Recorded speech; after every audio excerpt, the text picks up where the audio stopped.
Good afternoon, everyone. We welcome you to our first hearing for fiscal year 2021.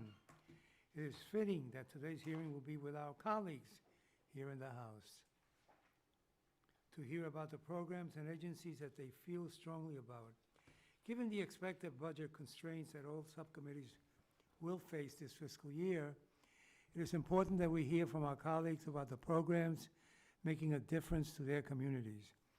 This year, we will hear from a bipartisan group of members, all of whom will be asking for further investments by this subcommittee. I think that it is instructive that one day, on a day like this, we are never asked to cut funding for programs or agencies, only to increase them. It shows the important role that the federal government plays in driving technological innovation, economic development, scientific research, a fair justice system, and public safety. I look forward to hearing from our witnesses today, and with that, let me turn to my colleague and friend, Mr. Adderholt. Thank you for yielding, Mr. Chairman, and I'm pleased to be here today as we commence the FY 2021 approach process. This subcommittee is very uniquely situated to really take care of a lot of funding for a lot of important priorities. Space exploration, including the transformative Moon to Mars initiative, is included under our jurisdiction. Combating crime, including child exploitation, human trafficking, incidents of mass violence, fostering fair trade, promoting innovation, improving weather forecasting, and investing in basic research. So I want to thank you, Mr. Chairman, for holding the hearing today and allowing each member of the House to come before the subcommittee to convey not only their recommendations, but to educate us on matters that we need to be brought up to speed on and how we can be helpful. And it's important that members have an opportunity to express their priorities and their concerns, as we will hear today. And as members of the Appropriations Committee, I know it's a desire for each of us who serve on this committee and, of course, this subcommittee to strive to work to make sure that the programs that we fund are doing what they can to impact constituencies across the United States. So again, thank you, Mr. Chairman, for your leadership in this and to accommodate these priorities. And I know we will work the best we can as we move forward in the process. I thank my colleagues for taking time to be here today, and we look forward to your testimony. And with that, I yield back. Thank you, Mr. Adderholt, and I do join you in thanking our colleagues for being here today. And our first witness will be another member of the departing class of appropriators, which keeps growing by the day, Mr. Vaclosky, Chairman Vaclosky. Chairman, I appreciate the opportunity, Mr. Adderholt, Mr. Cartwright, for appearing before you today. Really just 3 quick points. One, I'm here to testify on behalf of appropriate funding for the ITC. And one, want to thank the committee for your very strong support and good work and help in the 21 bill. You provided $99.4 million for the ITC. That was $4.4 million of critically needed funds, more than fiscal year 20. Would point out this year my request is for $105 million for the ITC. I think it is eminently justifiable, despite the fact that the Office of Management and Budget has only requested 99.6. My statement is in the record. We have a number of items in justification for the request. I would simply point out that, for example, between fiscal year 2011 and 2015, there were an average of 8 to 10 filings annually for anti-dumping and countervailing duty cases. Those have now increased to 16 or 18. The harmonized tariff schedule has been revised 14 to 13 times in fiscal years 18 and 19. In a typical year, that might be 3 or 4. So again, appreciate you holding the hearing, allowing me to testify, and look forward to working with you and your staff. Well, thank you. Your statement is well noted and will be included, of course, in our records, and we thank you for your ask. The answer is no. No, know I'm not coming back. I'm not. Neither am I.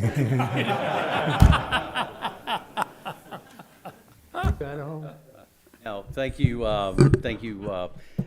for your testimony here, and I understand the ITC and it's Absolutely, it's yeah. important role. So certainly, please know that we'll do what we can to work on this issue to try to move forward. And so, thank you for your commitment to it. Thank you. Thank you, Mr. McCloskey. Thank you very much, Mr. Chairman. Mr. Yoho, Representative Yoho is our next speaker. Witness.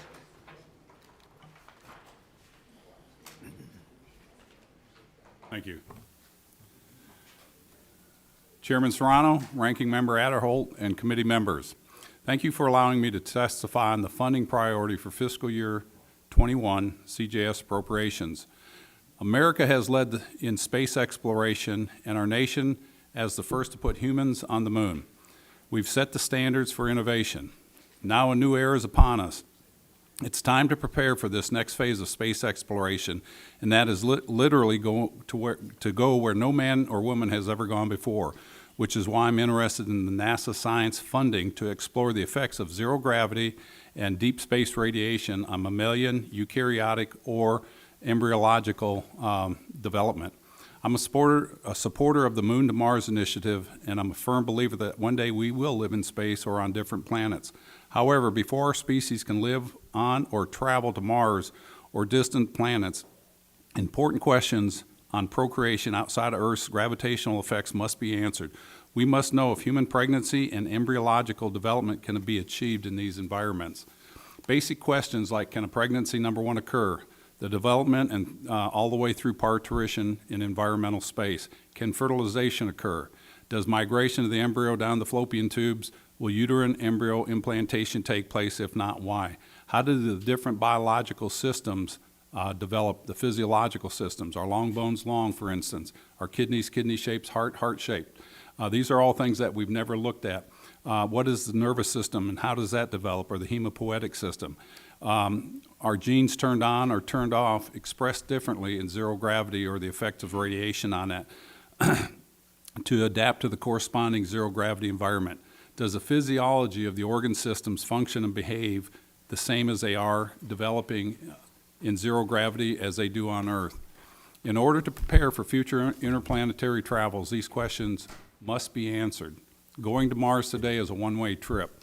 And that's something that we should really look at. And, America's been such an innovator and leader in this. In order to prepare for future interplanetary travels, these questions regarding embryological development need to be answered. Studying this now on the ISS while we have the benefit of time will ensure we are prepared for the future space travel. It is important to note that this type of research can and will lead to discoveries that benefit people on Earth as well. As scientists dive into zero gravity development, they may discover the genes express themselves differently. This variation of expression could be applicable to curing diseases here on Earth now, and we won't know this until this research is done. NASA has the ability to do this research on the ISS, but they need the funding to do so. We have proposed a rodent model because of their short gestational period, approximately 21 days, and NASA's familiarity with the rodent model on the ISS. It's imperative that, excuse me, it's imperative that we as a nation invest in this type of cutting-edge research. Nobody else is doing this, which is why I'm asking you to include the funding for non-human mammalian embryological experiments under the NASA science account in fiscal year 2021 in the CGS appropriations bill. Again, this kind of cutting-edge research will, pardon the pun, jettison the United States leadership light years ahead of any other country. And the research that will come out of this will, I truly believe in the researchers and the people in the science community says this is stuff that we need to know. The things that we haven't discovered is what's going to lead medicine and research down the road. And I ask you to consider the appropriations for that. Thank you. Thank you. I thank you for your testimony. Let me tell you that this committee, both under Republican and Democratic leadership, has always been very friendly to NASA. In fact, my staff will probably get upset that I bring it up, but the only issue we have pending is, do we go to the moon in 28, as previously scheduled, or do we go in 24? And there's a difference of opinion on that. But all that you speak about does two things. It makes us think, and it makes us go to the dictionary and see what all those words you said mean, because they're very tough. Sorry about that. No, it's quite all right. Thank you so much. Appreciate it. Thank you. By the way, a clarification for my colleagues. CJS stands for Commons, Justice, Science, not Congressman Jose Serrano. It's, I don't have a committee named after me. Mr. Davis. Mr. Davis. Unless Mr. Adderholt is. Did you? Okay. Our next witness is Mr. Davis.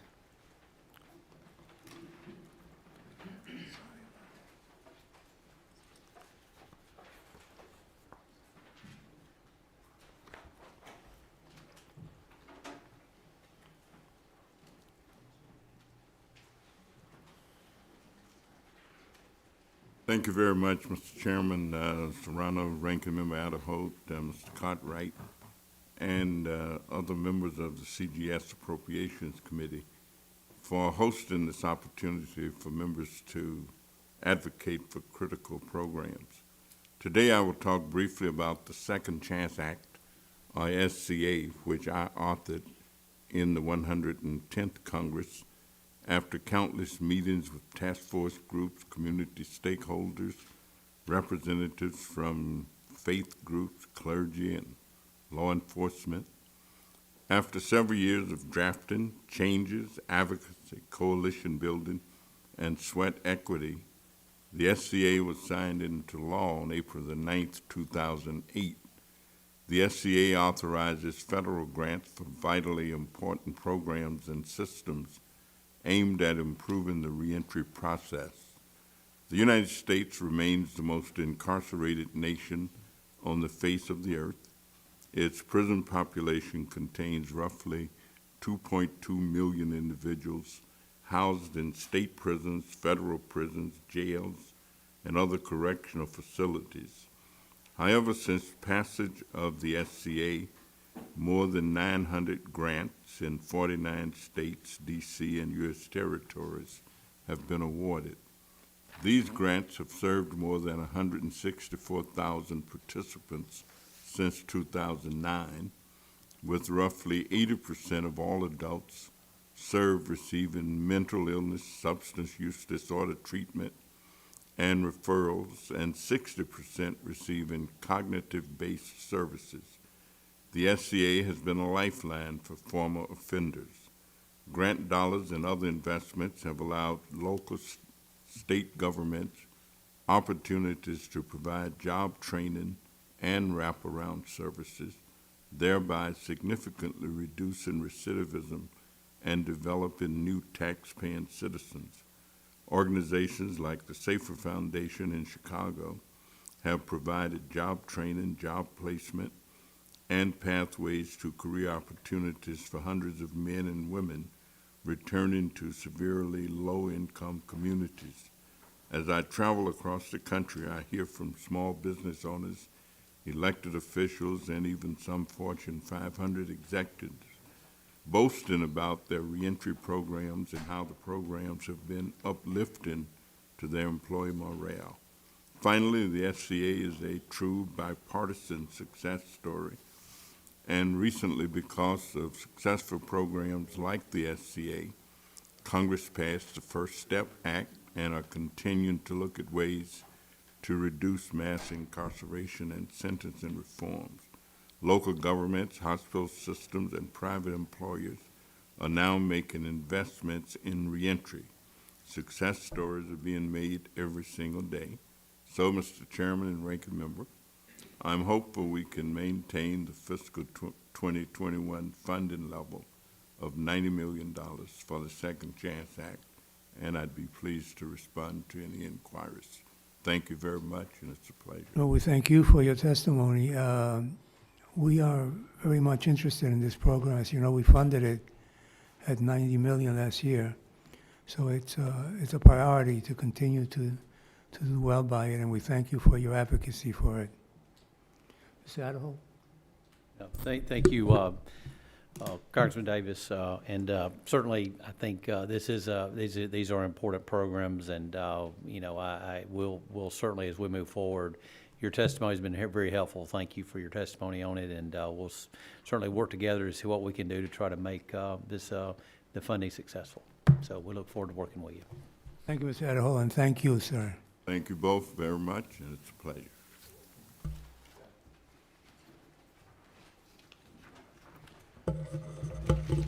Our next witness is Mr. Hill, Representative Hill. You were moving there already. How did you know that? Fast. You have an excellent staff, Mr. Chairman. Well, thank you for the opportunity, Mr. Chairman, Ranking Member, for the opportunity for members to participate today. I want to start my remarks today to echo my friend from Illinois, Mr. Davis, and talk about recidivism issues and some of the topics that he addressed. Mr. Davis is from Arkansas, so we're kindred spirits. He grew up in Parkdale, Arkansas, deep in the Mississippi Delta, and he's right on point in talking about strategies to reduce recidivism.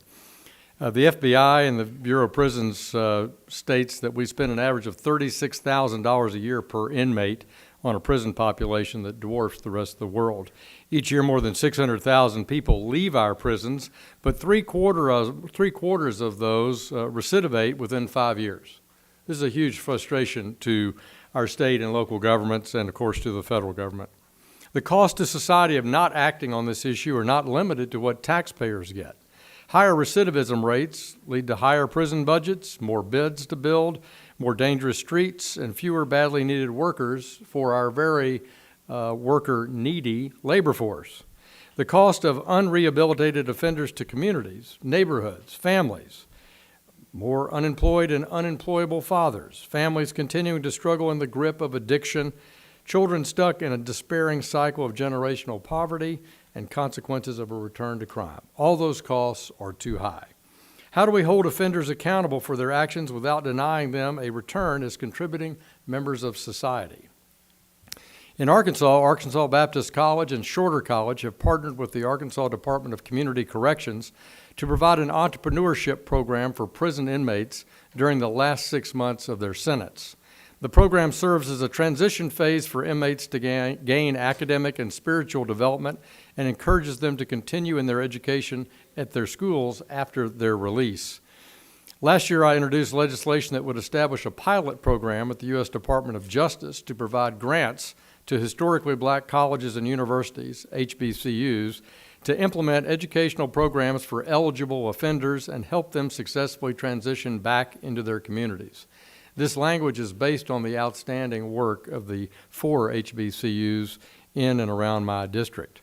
The average cost of attending a historically black college and university is around $16,000 per year. We spend upwards of $80 billion every year warehousing inmates. We could be saving valuable taxpayer funds. I believe we must look at this not only as a matter of the financial cost, but one of the human cost that I've noted. That's why I urge your committee to include the following language in its bill report to support the efforts of HBCUs to address this critical need. The language would be, the committee supports the U.S. Department of Justice coordination and collaboration with historically black colleges and universities to provide educational programs for recently released and soon to be released criminal offenders to assist them in obtaining skills that will help them successfully transition back into their communities and reduce recidivism rates. I want to thank you for your consideration of this language. The second topic I want to touch on today relates behavioral health. I'd like to discuss mental health and support for the Mentally Ill Offender Act. Today in America, a behavioral health epidemic has manifested itself through increased drug usage, rising suicide rates, and a nationwide life expectancy that fell for 2 years in a row before a slight increase was reported in 2018. Too many times, Americans suffering from mental illness turn to self-medication, using alcohol, prescription painkillers, and illegal substances. On average, opioid use kills 130 Americans per day. A slight increase in life expectancy indicates that we may be on the right track, but there's more that needs to be done to address this epidemic. Through comprehensive strategies and work to ensure that our state and local governments are equipped to care for nonviolent offenders with mental health and other substance abuse disorders.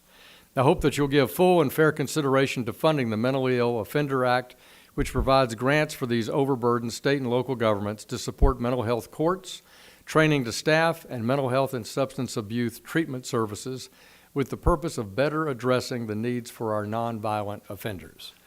By supporting these entities and addressing the substance abuse and mental health issues and challenges around nonviolent offenders, we can lower the impact of the opioid epidemic and decrease recidivism throughout our country.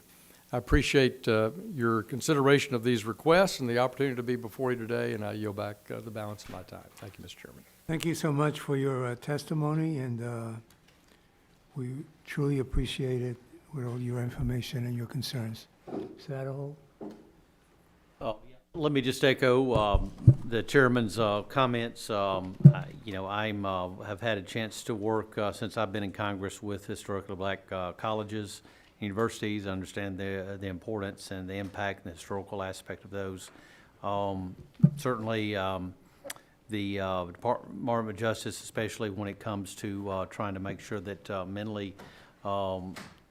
mentally impaired is something that we do not take lightly, is something I also think is very important. So thanks for your testimony in both of these things, your interest and your work on them, and we look forward to working with you on this committee, how we can try to be a piece of the puzzle and trying to make this work for everyone. So thanks very much. Thank you very much. I yield You. back. Thank you so much. Representative Perlmutter.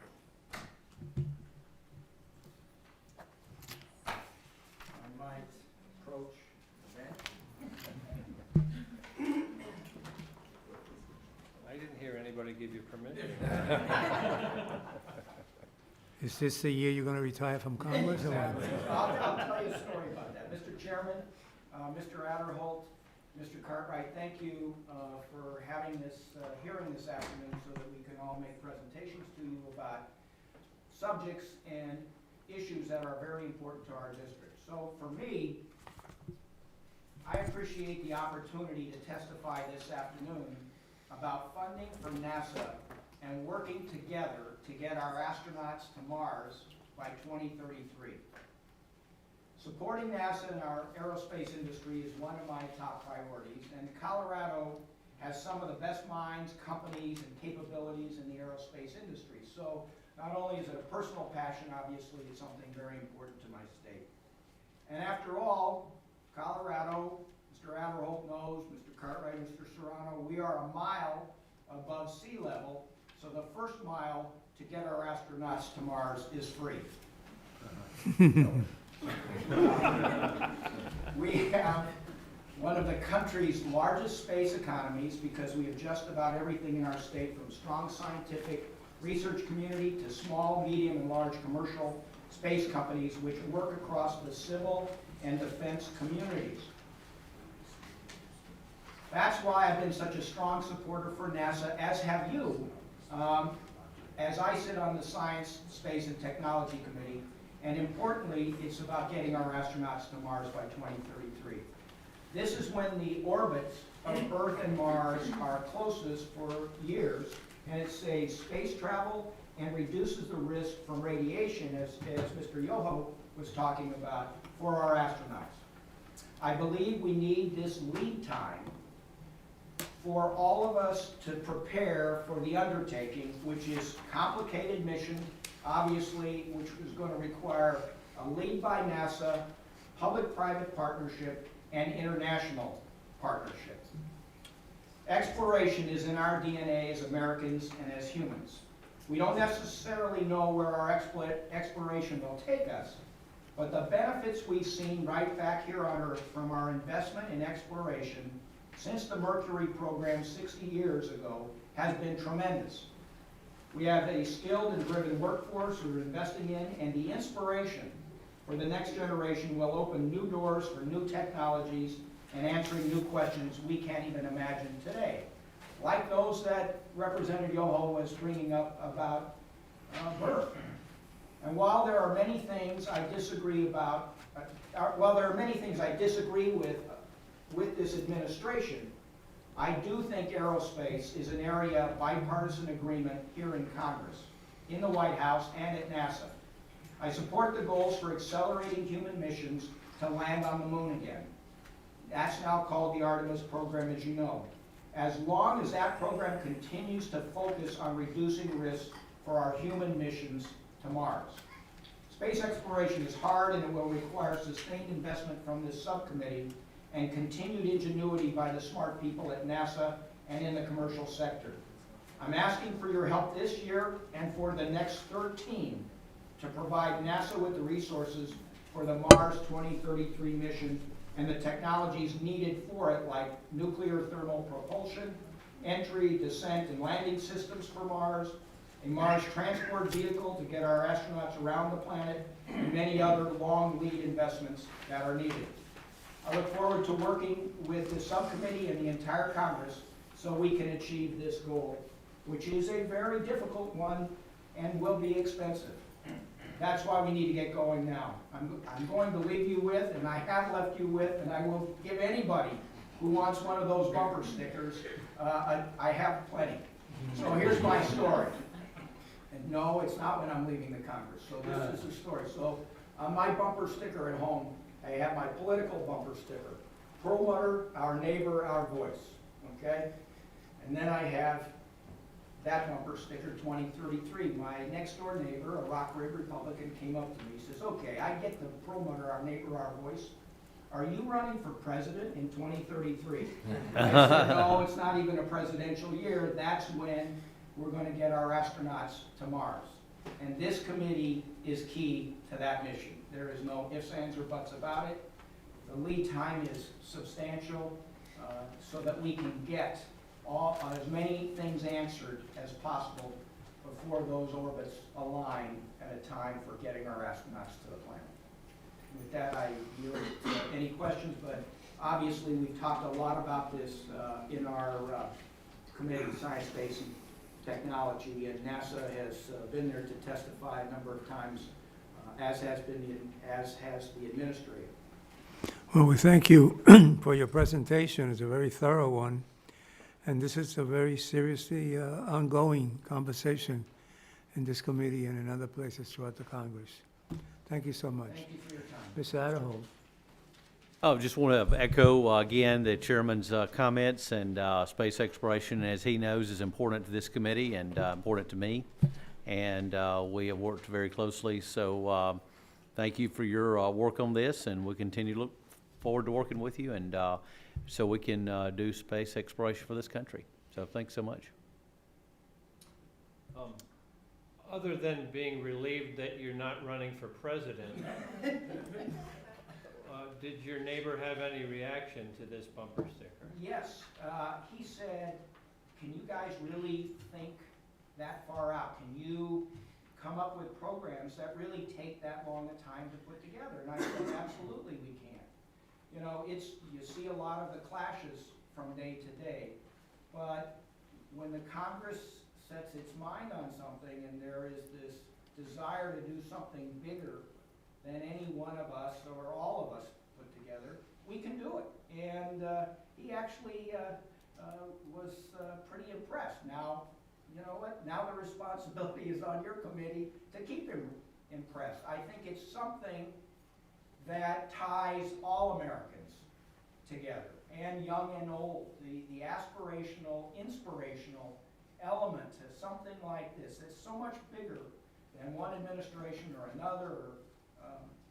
So Mr. Cartwright, yes, he actually was excited about it. It does bring us together, doesn't it? Yeah, I think it does, and I think it will. So I thank you all for your time. Thank you. The subcommittee will note that Mr. Perlmutter did not tell us if he was impressed with his reelection bumper sticker. I don't think so. Okay, Anyway, thank you. thank you. Representative Jennifer Gonzalez.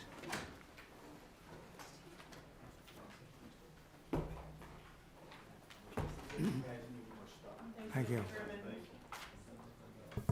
Thank you, Mr. Chairman, Ranking Member, and I will just take that note on the 2023, just to remind the committee that this subcommittee got jurisdiction under the Arecibo Observatory in Puerto Rico. So I asked the subcommittee to provide robust funding to the National Science Foundation as well as NASA programs to support its operation and include language requiring sustained federal support for the facility as well, and that may also help. It's the greatest telescope in America. First of all, thank you again to the committee to having me here and providing me the opportunity to bring the issues that for Puerto Rico are important in this fiscal year. In that sense, Puerto Rico and the U.S. Virgin Islands, our nation's Caribbean border, continue to face high levels of violent crime. In that sense, I respectfully urge the subcommittee to include language, just like you did last year, directing the U.S. Department of Justice to prioritize law enforcement personnel and resources in the U.S. Caribbean, in particular focus on initiatives to reduce drug-related crime. In order to ensure these efforts and making them successful, I'm requesting robust funding for the DOJ components that have been on the front lines fighting crime in Puerto Rico. I also ask this subcommittee to provide the highest possible level of funding for state and local law enforcement assistance programs, in particular the BARN program, the COPS hiring program, the Project Safe Neighborhood program, body-worn camera and bulletproof vest partnership programs, and the Violence Against Women Act programs. This subcommittee also support, it's important and crucial to ensure U.S. Department of Commerce treats Puerto Rico equally under its statistical programs in fiscal year 2021. The island is excluded from several federal surveys, which hampers efforts to evaluate our economy and our population needs. In that sense, I request that you appropriate the Bureau of Economic and Analysis a budget request of $111 million, which includes funding to support the agency's ongoing efforts to produce annual GDP statistics for Puerto Rico. I know that the joint explanatory statement accompanying the Consolidated Appropriations Act in 2020 required the U.S. Census Bureau to submit a report containing an overall cost estimate and implementation plan for Puerto Rico's inclusion in additional surveys, for which we are currently excluded. Please evaluate this document and provide the necessary funding for fiscal year 2021 to ensure the census can begin working on including the island under these data products. I also ask this committee to maintain the language requiring the census and the Bureau data sources for the electronic export information requirement. Right now, they're working with the government of Puerto Rico to make that happen, as you suggested in the last report. So I strongly believe this requirement is a burden on interstate commerce and thus hampers efforts to grow our island economy. Moreover, it gives the wrong impression that Puerto Rico is a foreign jurisdiction, hampering our imports from the states, especially when EEE filings are not required for shipments between several states in the nation. I also request funding for NOAA programs, particularly important for Puerto Rico, the Coral Reef Conservation Program, Integrated Ocean Observing System, which supports the Caribbean Regional Association for Coastal Ocean Observing, the National Sea Grant College Program, the National Estuary Research Reserve System, which support the Hobos Bay National Estuary Research Reserve on the southern coast of the island, and the Coastal Zone Management Grants. This request also for NOAA and their tsunami warning program is important during hurricane season as well. Its National Tsunami Hazard Mitigation Program, which provides funding for Puerto Rico Seismic Network to improve community preparedness and education of tsunami threats across the island. And having said that, I just want to conclude saying thank you, Chairman Serrano, for your leadership in the committee and the support of Puerto Rico all the time you've been here in this committee and in Congress, including your long-standing advocacy for the island's decolonization efforts to bring equality to 3.2 million American citizens in the island. I thank you, all of you, for your consideration for this request and, of course, for the opportunity to testify. Thank you so much. Thank you for your comprehensive statement, and I thank you for being with us today. Mr. Adderholt. Yeah, let me just, again, say thank you for being here and for your comments. And as I've said before, this is helpful to us to sort of know what issues that we need to pay attention to. And so these issues that you brought up regarding the region that you represent, and Puerto Rico, inclusion in these federal funds. Thanks for bringing it to our attention. So we look forward to working with you. Thank you. Mr. Kennedy.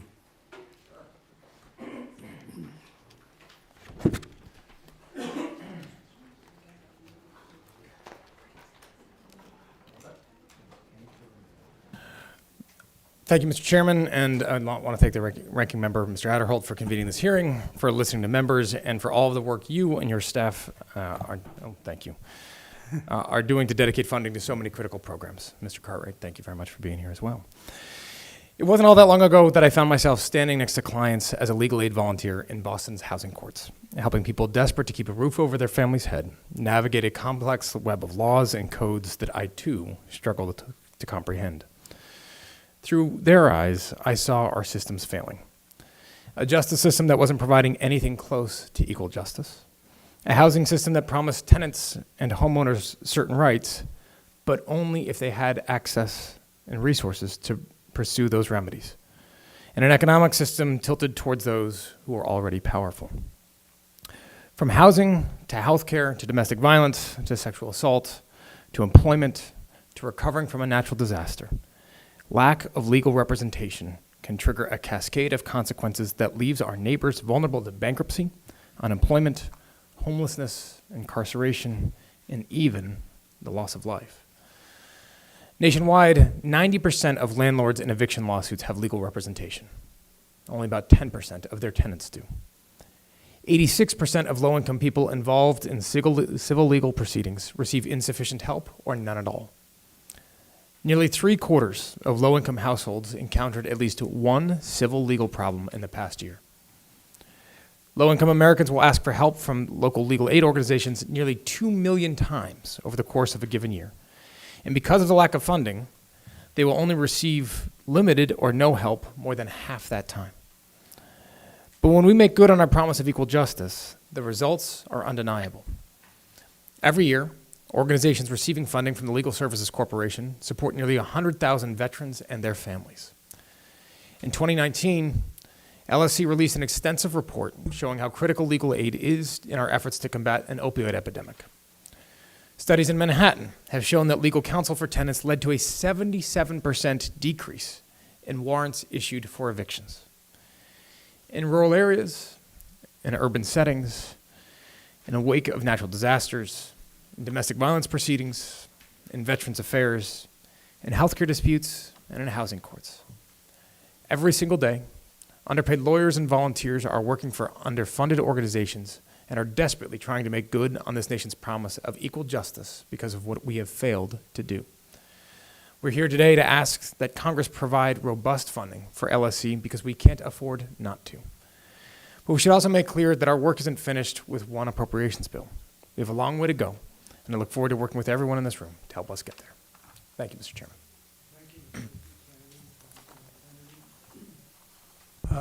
This committee gave quite robust funding last year, this current year, to Legal Services Corporation. Again, without making any commitments, it's an account that has a program that has a lot of support in the Congress on both sides of the aisle. So we thank you for your testimony. Thank you, Mr. Chairman. Thank you, Congressman Kennedy, for your comments here. This has been an issue that I have followed, and I have a lot of folks from my constituency of the state of Alabama to come up to also talk about the importance of the issues here regarding the Legal Services Corporation. So no doubt it serves a role. I think your examples here is a good example of that. So we look forward to working with you and seeing how we can make the funding robust as possible. And thanks for your testimony. Thank you very much, Mr. Ranking Member. Grateful for it. And Mr. Cartwright, I know, was a member of the bar as well. I know it's an issue close to your heart, so thank you for your support. I wish to associate myself with each and every one of your remarks, Mr. Kennedy. Thank you. Thank you all. Grateful. Got a love fest over here. Thank you, Mr. I'll Kennedy. leave before it ends. Thank you. Right. Representative Gonzalez.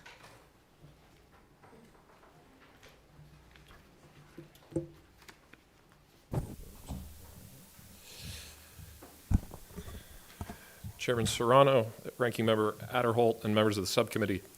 Thank you for the opportunity to speak today about several issues that are of vital importance to my community in Northeast Ohio. The first issue I would like to discuss is encouraging the committee to fully fund initiatives that combat child exploitation. Last year, the New York Times published an investigative report detailing ways the explosion of child sexual abuse material that is online. In 2019, technology companies reported over 69 million images and videos depicting abuse. While law enforcement agencies have expressed concerns about being understaffed and underfunded, evolving technologies have provided new tools to shield predators such as encryption techniques and anonymous platforms like the dark web. Law enforcement must have access to updated technology and adequate staffing resources to address this increasing criminal activity. I want to thank the committee for its leadership the last several years to increase funding in this area. It is clear, though, that this crisis is at a breaking point. I request the committee reaffirm Congress's commitment to combating child exploitation as a law enforcement priority by increasing funding for missing and exploited children programs to $105 million in fiscal year 21. One of the programs that would benefit from this funding is the Internet Crimes Against Children Task Force, or ICAC. ICACs are located throughout the country and tasked with responding to reports of child exploitation within their jurisdictions. Congress has continuously underfunded the ICAC program, appropriating around half of the amount authorized. These law enforcement officers are facing mentally exhausting conditions and limited resources, and they need congressional support. The second program that needs this funding is the National Center for Missing and Exploiting Children, or NCMEC. NCMEC is the clearinghouse that intakes reports from tech companies about child exploitation on their platforms and directs the reports to the appropriate law enforcement jurisdiction. It is the unfortunate truth that the volume of reports coming in NCMEC is so big that they do not have the resources to address them all. Not even close, actually. Increasing funding for the missing and exploited children programs will help to adequately resource ICAC and NCMEC to effectively combat the spread of online child exploitation. The second initiative I would like to advocate for today is the Stop School Violence Grant program that is essential to the safety of America's students. Every year, there are thousands of instances of suicides, assaults, bullying, and homicides that affect schools across the country. Research shows that students often display warning signs before taking any action, including telling someone of their plans. Stop School Violence grants are used to implement evidence-based prevention program training to give our students, teachers, and staff the tools to recognize these warning signs and take proactive steps towards improving the physical and mental well-being of our students. I appreciate the opportunity to make a statement today and look forward to working with the committee to fund efforts that will keep our communities safe. Thank you. Well, we thank you for your testimony on these very important issues and for your support, advocacy, and certainly take everything into consideration as we go along. Mr. Adderholt? Yeah, I concur, Mr. Chairman. Again, thank you, Congressman, for your comments on this and your commitment to these issues that I think we would be very much in agreement. We certainly look forward to working with you to see how we can appropriately fund all these programs, and thanks for your testimony. Thank you. Thank you. I'm sorry, go ahead. Just don't do it again, all right? Open mic, be careful. Congressman Gonzalez, welcome to Thank you. CJS, and thank you for your advocacy for funding for missing and exploited children's programs. I can't think of many more important things that we have to do here on this subcommittee. I do look forward to working with my colleague from Ohio, although I must say I begrudge you every single yard you gained against Penn State. I'm sorry. Apology accepted. Sticking up for missing and exploited children is something that doesn't require any nudging for Democrats and Republicans to see eye to eye on and work together to fight against. I introduced the Amy, Vicky, and Andy Child Pornography Victim Assistance Act in 2014. For that very reason, we got solid bipartisan support for it, and it passed into law in 2018. And it cured really a defect in the law that was preventing remedies, civil remedies for victims of child pornography. Look, we owe it to our children to provide the resources necessary to fight these forces of evil, is what they are. protect them against these threats, and we owe it to our law enforcement professionals to give them the resources they need to combat this wickedness. So I'm here to say thank you for appearing before us, and I do have some questions. Sure. Congressman. Have you been hearing from law enforcement officers about the scale of this crisis, and if so, have they discussed how the lack of resources hampers them? Yes, thank you for your question. So I visited with the FBI Regional Field Office in Cleveland, and then have also been in contact with the Ohio ICACs. And so the answer to the question is yes, the lack of funding, it has two effects. One, it means that they simply cannot get to the prosecutions for a whole host of exploitive images. And so what they have to do is they prioritize based on the age of the child. So as young as infants are being abused and being pursued online, which is disgusting. And as a result, there's sort of a segment of the population once you get over a certain age where, because the resources are so slim, they can't even get to it because they're prioritizing the youngest children. Well, how about suggestions? Do you have any suggestions about the greatest need and where we can best give our law enforcement officers more resources in their efforts? Absolutely. So we're advocating for overall funding of all the programs to $105 million. And I see kind of two areas. One is staffing. They're absolutely understaffed. If you talk to the ICACs or NCMEC, you'll find out that there is just a staffing issue. We don't have enough people.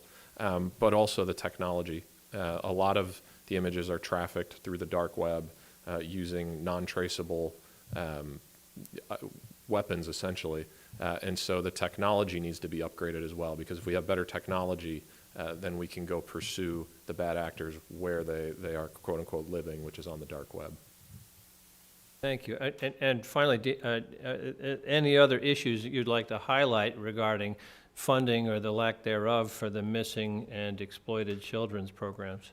You know, what I really want to do is I want to highlight the great work that NCMEC and the ICACs are doing. These are wonderful people who have a very, very difficult, arguably impossible job.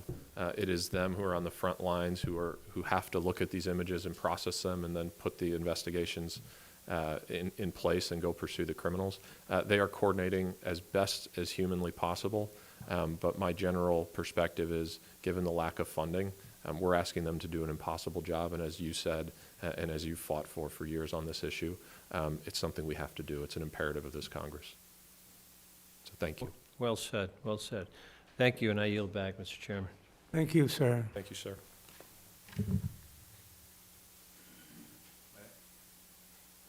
Mr. Snyder, Representative Brad Snyder, patiently waiting. Oh, keep piling on. The whole stack. Well, thank you, Chairman Serrano, and to everyone here. I appreciate the opportunity to be before you to testify. Zion, Illinois, in my district, is one of many communities around the country shouldering the burden of decommissioned nuclear power plants. Only a few hundred yards from the shores of Lake Michigan sits more than 2 million pounds of spent nuclear fuel that serves as physical testament to the legacy of nuclear power in our community. Storing the spent nuclear waste without compensation is just one component of the legacy Zion must bear from the nuclear power plant that once sat on its border. The more pervasive impact is the ongoing stunting of the local economy. Zion lost its biggest source of tax revenue when the power plant closed, and now has some of the highest, if not the highest, property taxes in the entire country. As a result, home ownership is limited, and companies are wary of moving into a community with such a significant tax burden. That's why I'm working to pass the Stranded Act, which would help communities like Zion. But in the meantime, this committee made a significant contribution towards helping nuclear closure communities last fiscal year. For the first time in fiscal year 2020, funding for the Economic Development Administration included $15 million to boost economic development in nuclear closure communities. I know that Zion is working to put forward a competitive application, but we also know this funding pales in the comparison to the need these communities actually face. And we know that more communities will face decommissioning in the coming decade. It's our duty to help communities like Zion, who for too long have shouldered the legacy of nuclear power on their own. The EDA funding you've included last fiscal year represents a vital resource for these communities to plan the next chapter of economic growth. That's why I am strongly urging this subcommittee to once again fund this critical program. I hope you will include $15 million, the same level as fiscal year 2020, to help the nuclear closure communities throughout our country. With that, I thank you and yield back. Thank you. Thank you for your testimony. I really appreciate it, Mr. Adderholt. Thanks for your testimony. I look forward to working with you. Great. Thanks so much.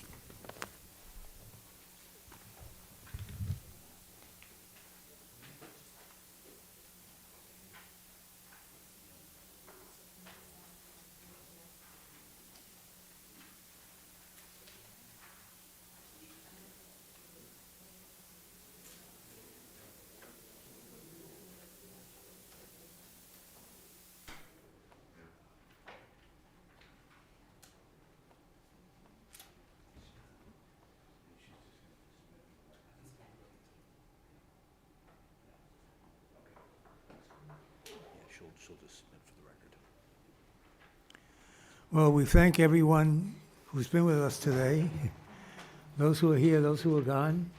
Thank you, Mr. Adderholt, and the subcommittee is adjourned.